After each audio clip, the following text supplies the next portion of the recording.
आज कौन आज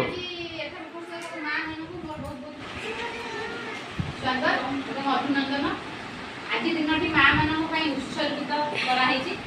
प्रत्येक वर्ष मे 10 तारिख में आमर कौन करा जाए मातृ दिवस पालन हुए किंतु जैसे रविवार थिला आम आज मातृ दिवस पालन कर। आर मुख्य उद्देश्य हूँ ये दिनटी को सर्व माने पृथ्वी रे विश्व रे आज दिनटी माँ मान डेडिकेट कर माँ मान ये दिनटा को उत्सर्ग कर कारण जननी जन्मभूमिश्च स्वर्गादपि गरीयसी माँ हूँ कौन स्वर्ग ठारू आहरी ता ऊपर को धरित्री माता ठारू मध्य आहरी सहनशील ता भीतर एते क्षमता अच्छी जे ता भलिया जड़े रक्त मांसधारी जीवंत देवी क्या सहित तुलना हो पार ना से